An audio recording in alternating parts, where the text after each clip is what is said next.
Buenas tardes. Para responder a la pregunta, ¿cuáles son las fases del proceso de recolección y análisis de datos en una investigación?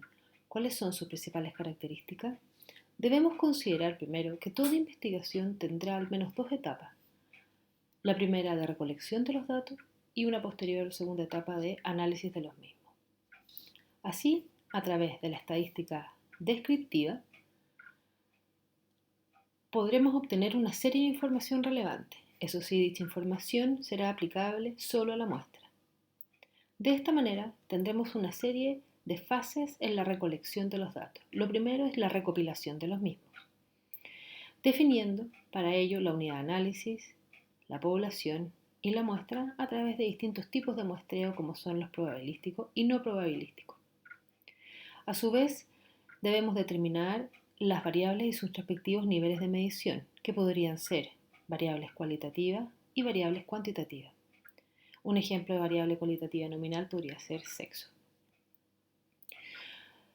Para lo cual deberemos contar con instrumentos adecuados para la recolección de los datos, y estos requieren cumplir con ciertos criterios de confiabilidad, validez y objetividad.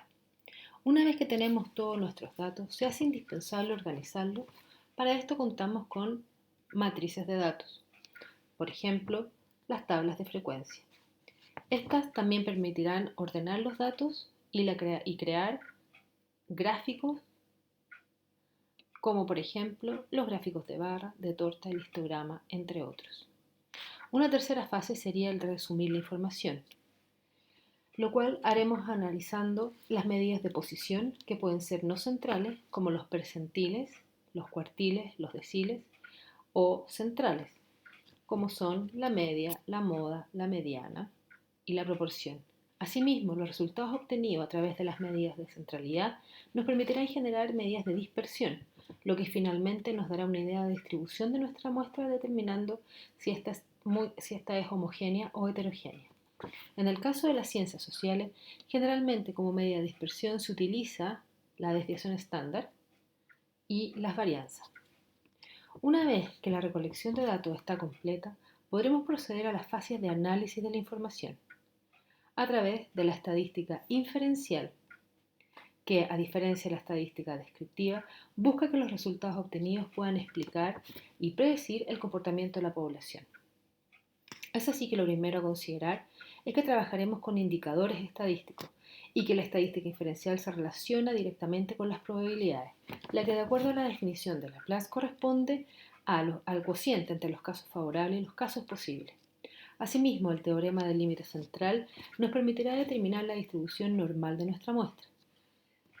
Un ejemplo de distribución normal, por ejemplo, es las notas de un curso. El estadístico utilizado será el puntaje Z,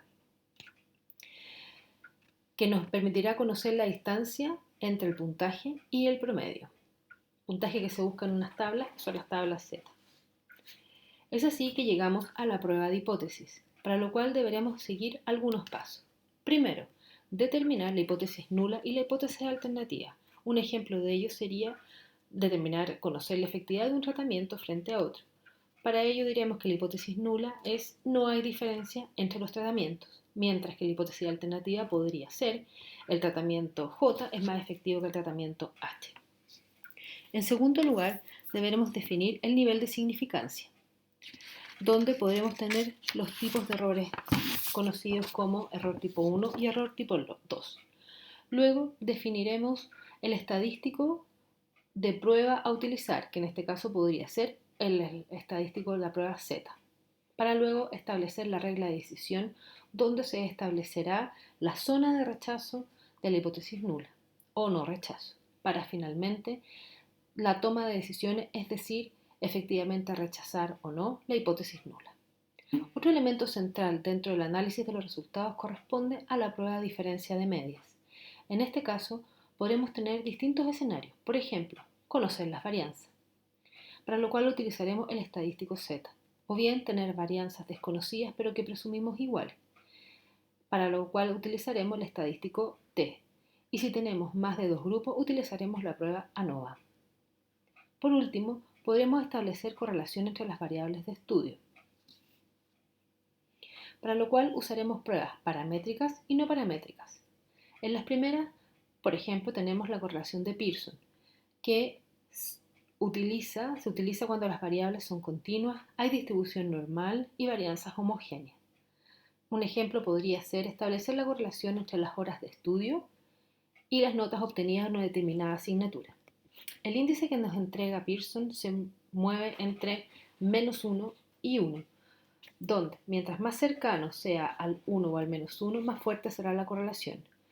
Si obtenemos un número positivo, esta será una correlación directa y si el número es negativo será inversa. En el ejemplo recién expuesto, podríamos tener una correlación igual a 0,7, lo que nos indicaría una correlación alta positiva entre la variable horas dedicadas al estudio y las notas obtenidas.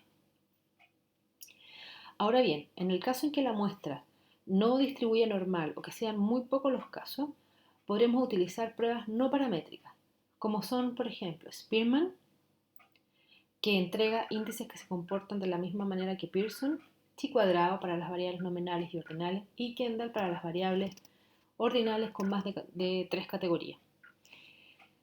De esta manera, hemos hecho un recorrido por la asignatura Fundamentos Estadísticos, donde pudimos aprender que todo el proceso de investigación requiere, en primer lugar, recolectar los datos, para luego analizarlos, considerando siempre los aspectos éticos durante todo el proceso.